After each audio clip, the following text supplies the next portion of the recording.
Hey, I'm EJ, and welcome to Rerun Reviews. Now I have a question for you. If the beast stayed its hand from killing because it saw beauty, does that mean it watched this show and continued its murderous rampage?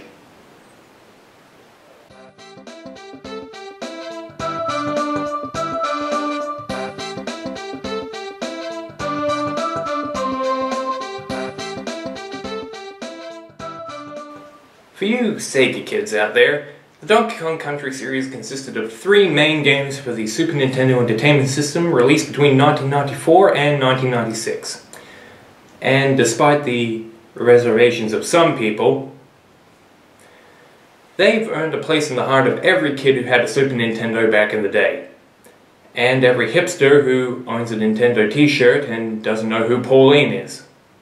I love you, merchandise. What? This following is despite only one game actually being set in Donkey Kong Country, and that same game being the only one where Donkey Kong is actually a playable character, despite the fact that he could have worked really well in Donkey Kong Country 3. You are uncalled for, piece of shit. I hate you.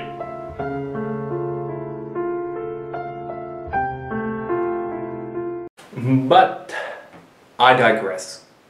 The game series proved to be so popular that in 1996 Nelvana and France 2 decided to make an animated TV series out of it. It ran for 2 seasons, and admittedly it was better than the last time Rare licensed out a game franchise for a kids' TV show.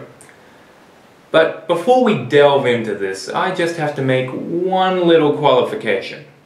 Although it's an easy target, I'm not really going to go into deep criticism of the animation here. The show was made using CG technology and was actually revolutionary for its time. We all know it hasn't aged very well and it looks pretty weird, but I think you'll come to see that there are so many other things to talk about here that this could be made by Pixar and it wouldn't have made a big difference. That being said, let's go on safari.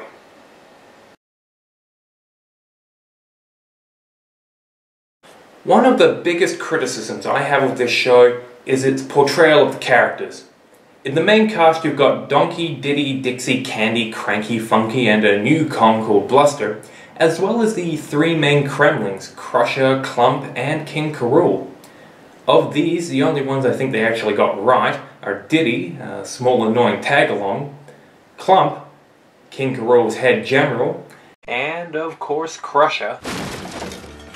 Now, I understand that there's not much to work with in a video game where there's no real dialogue, and they had to make a few character changes to kind of just make the show interesting, but I think they kind of went in the wrong direction with some of these. Like, have a listen to Donkey Kong, for example. Banana Slammer! That's his catchphrase. Banana Slammer! Banana Slammer! Banana! That's his catchphrase. What a great idea! You see, Donkey Kong is the ruler of Congo Bongo Island, as proclaimed by the Crystal Coconut, a round, shiny object of mystical power. Now, whilst Donkey Kong might seem to be the natural choice for the leader, given his role in the first game, you've got to wonder if they maybe made a mistake on the voice casting here. I agree with Cranky. I think the Mystic Oracle's a load of funk. Well, what about the predictions? Funky's waves, and me being the smartest monkey to ever live. It also said I'd be one lonely dude. Here stands Donkey Kong, ruler of Congo Bongo Island, local hero, protector of the Crystal Coconut, and a monkey in charge of his own fate. Maybe it's just me, but when I think of Donkey Kong, I don't think of a 17-year-old black kid. I think of someone with a voice that's a little bit more adult, you know, like maybe someone who wears a tie, for example. I think this guy might have made a better job of it. It's the company's fault for making you want it so much. I wonder why they went with this particular voice for Donkey Kong. I can't wait till Candy sees me up on the screen. We'll be driving around in a fancy car. Oh, now I get it. They wanted someone who could sing the 2 mediocre songs in every episode and not sound like this. I'm gonna be a star. I'm gonna be admired like James Dean or Mr. Bean. Speaking of Cranky, he's also been given a little bit of a makeover here. In the games, he was kind of a knowledgeable, curmudgeonly old ape, and he's still that here too, except now he's a scientist like he was in Donkey Kong 64, and also he's a master of astral projection. Because why the fuck not? But I still think it's all a coincidence. Now come on, I gotta get the Crankies before he gets the support hose in the knot.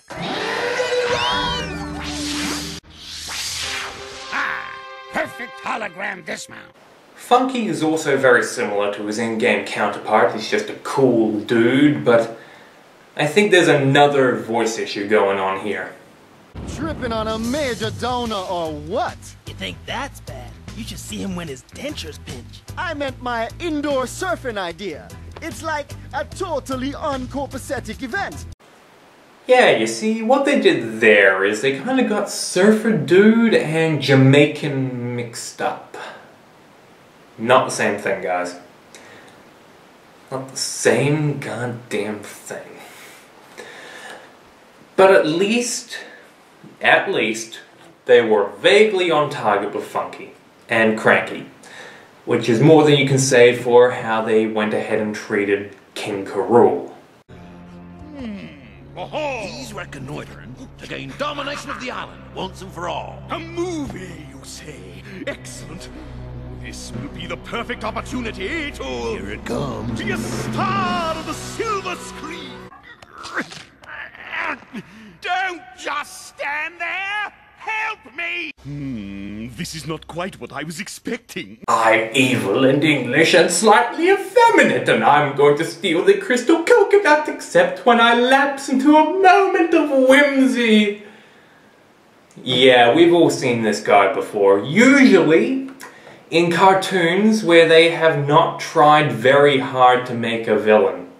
You know, just generic bad guy number 4. Well, how deep did you have to dig to come up with that shit? Although, I will fucking say that they at least got his design right.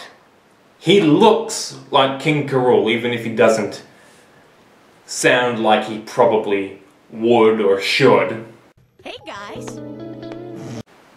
Who the fuck are you? Am I ever glad I found you, DK? I have to cancel our date tonight. Jesus Christ, what the fuck happened to Candy Kong? She looks like Mayor McDaniel's crossed with a chimp crossed with a tube top. Now, in the games, she and Donkey Kong were kind of an item, and at least they continued that here, but it's weird. Instead of her being a Seth Brundle accident with a chimpanzee and Pamela Anderson, So hot! they seem to have gotten rid of any kind of awkward furry sexual awakenings in favor of her being the biggest bitch ever.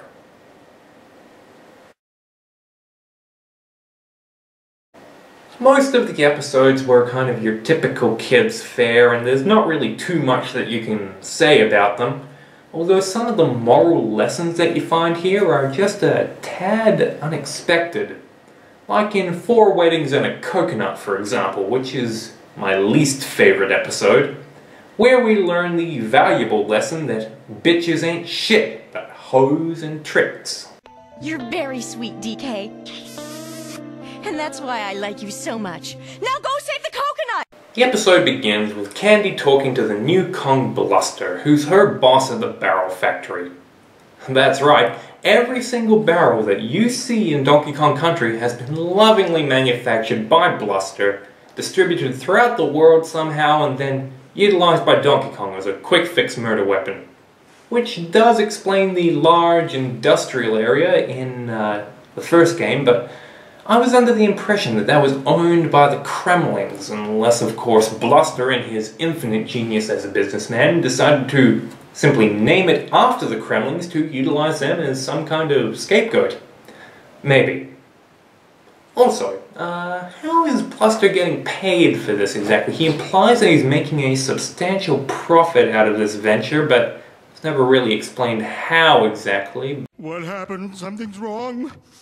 I smell money not being made. But every second this line is down costs me money. But I digress. Apenomics is a topic for another day. Anyway, Bluster and Candy are having a conversation. You know, Candy, if you were to say the right words, someday all this could be yours. I'm trying to finish my work so I can have lunch with Donkey Kong. Why waste time with that unlovable loser when you can have the richest, most eligible ape on Congo Bongo? Aww, he wants to fuck her. Your Donkey Kong is nothing compared to me. Yeah, well, he'd do anything for me. Would he marry you? Of course he'd marry me. He'd marry me like that. I'll show you true love. Watch this. You know, because marriage is something trivial to be wagered on a bet with your alternative suitor. Hardly women are that lacking in judgment. But that doesn't stop her from, on a whim, asking Donkey Kong to marry her. Which, of course, kind of disturbs him a little bit. Will you marry me? No problem, I can do that. I told you. Well, I... But things aren't quite what they seem, as Diddy soon explains. Through song. Yeesh, what are you worried about? She doesn't want to marry you anyway. Aww, Candy's got you wrapped around her little finger. She just wants you to show her that you care. Oh my god, stop that! When's Donkey Kong gonna come in there with his beautiful singing voice? So if I ask her to be wed, it really means no instead. That's better. Yes means no and no means yes. It should be rather obvious. You gotta love that manipulative womanly double talk, but I can't focus on that right now because I've got this sudden urge to New Jack swing through the jungle. If I read between the lines and understand what you say, it's not a true proposal, just a role I play. When she says yes, yes, yes, it means no, no, no. When she says yes, yes, yes, you know it's all for show. When she says yes, yes, yes, it means no, no, no. When she says yes, yes, yes, you know it's all for show. Phew! That was surprisingly catchy. My umbrage just melted away. I don't even remember what I was mad about. Can it wait, DK? Bluster's proposing to me. Never mind, now I'm fucking mad again. Why does anybody want to marry her in the first place? You know what? That's a pointless fucking question. It's like asking why Diddy and Dixie are the only monkeys on an island full of apes. No. Anyway. Donkey asks for Candy's hand in marriage, thinking she'll say no, but when she actually agrees, he's a little bit taken aback. You know, because he knew that she was manipulative, he knew that she was crazy, but he didn't realize that she's crazy! Candy, say the words that will make me the happiest monkey in the world. I'd love to marry you. Those aren't the words. Donkey Kong has only one chance to get out of this while still saving face.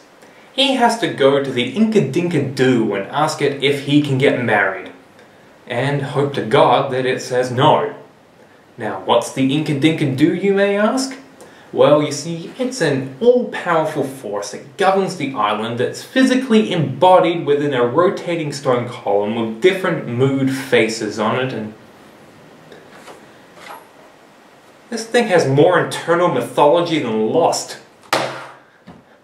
Anyway, Donkey goes to the temple to ask it if he can get married, and he gets trapped inside, making him late for his own wedding, which takes place the day after the proposal, at Candy's behest. As you can imagine, Donkey Kong not showing up makes her none too pleased. DK never came back from the Temple of Inka-Dinka-Doo. DK stood me up at my own wedding? That's not what happened. I can't believe he did this to me. Well, if you're not getting married, let's get back to work. Not so fast. I'm getting married today, and if the monkey I'm marrying isn't here, I'm marrying the monkey who is. 1. You're crazy. 2. All the characters that you just mentioned, they're apes. They're not fucking monkeys. They're apes. We all want to go out and make monkey references. Do you think I wanted to make a joke about apenomics earlier when monkeynomics is a hell of a lot funnier? No, but we were talking about apes, and to make a reference to monkeys when we're talking about apes makes no goddamn sense, you dumbass hoe! But I digress. Candy now wants to go ahead and marry Bluster because, well, he's there and she's about as stable as Donkey Kong Jenga.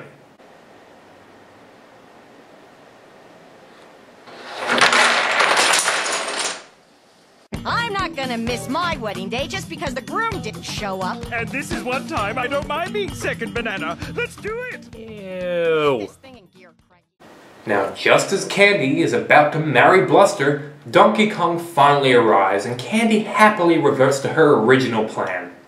Until King K. Rool and his underlings make an attempt to steal the crystal coconut because they can.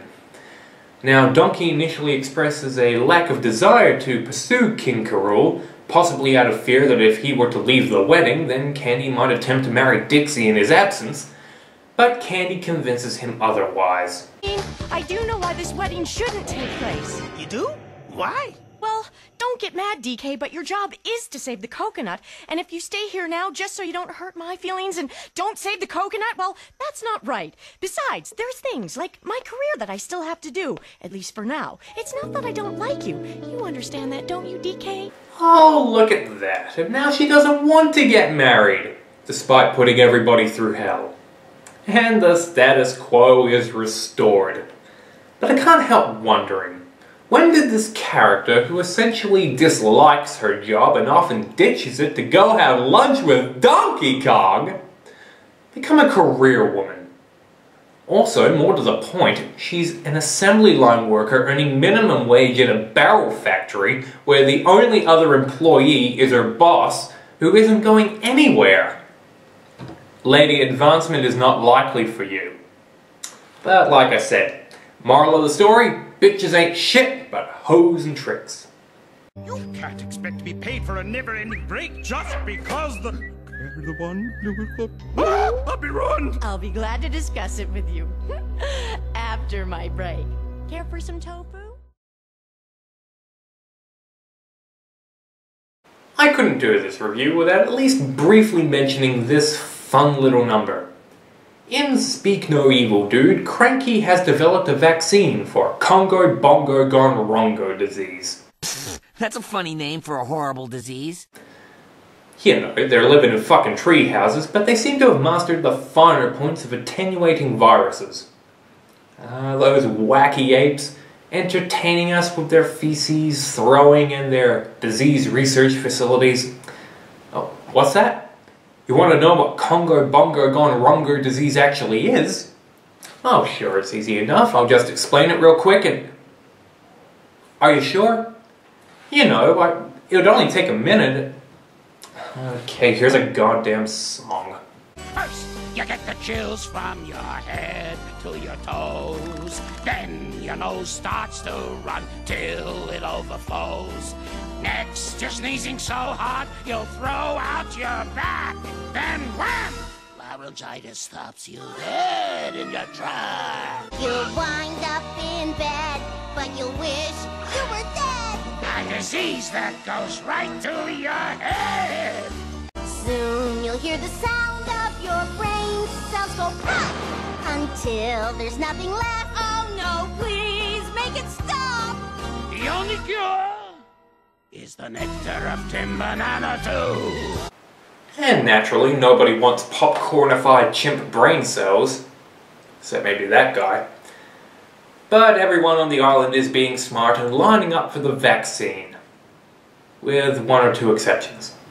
Well, at least now I see the importance of getting vaccinated. You'd have to be a big goofus doofus not to. No, DK, I don't want to. You can't make me. I can't fix. Hi, girls. Bye, girls. Relax, Diddy. There's nothing to be afraid of. But I hate Now, it's not fair to criticize Diddy. He's clearly not too bright, maybe he's just afraid of getting autism. Anyway, Diddy tricks his way out of getting the vaccine, but unfortunately becomes infected, which tends to happen when you don't get vaccinated. So it becomes a race to find a cure. Unfortunately, there's a hiccup in that Cranky derives the vaccine from a rare plant and he used the last of his stash when making the initial vaccines. I can't help but see an environmental message in there. Conserve our environmental resources. Just think about how many diseases we can cure and how we can benefit. Pro-vaccines, pro-environment, pro-narcissism. This show's moral messages are looking up. Meanwhile, King K. Rool has inadvertently ordered his vast army to blow up the island. A misunderstanding caused by his own infection with Congo-Bongo Gonrongo disease, a stage of which you may remember being laryngitis. Militant mutants! Mindless minions and homespun half-wits. I, King K. Rool, Supreme Master of Evil, come before you to unfurl my powerful plan to conquer the apes. By nasty, hostile, aggressive force. Blowing them up. You want me to blow up the island? Genius, sir. Pure genius. I'll get on it right away. Hip up, critters. March. Hip up, hip up, hip up, hip up. I love his face. Look at him, he's so... Dear God, what have I done? But it's a kid's show, so everything's resolved at the end, thanks to some timely vaccinations. And of course Diddy learns a valuable lesson about cowardice. You know what, I think I've had all the blatant kids moralizing that I can take. I think it's about time for my Jerry Springer final thought.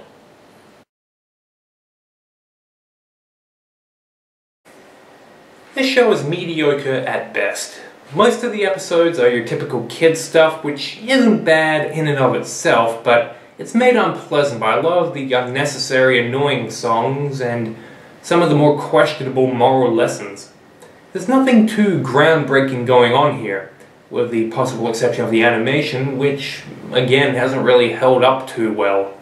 The only real appeal that I can see this show having is as a nostalgia trip, but the odd characterization and vocal choices kind of ruin that too. You might have a better experience if you could track down and sample some of those old Donkey Kong Country 2 ice creams from the 1990s. Probably get a better moral out of the resulting evening. Anyway, I'm EJ and this has been another Rerun Review. Oh, Leonardo DiCaprio was the most adorable, talented, dreamy movie star I've ever drilled over. Ew.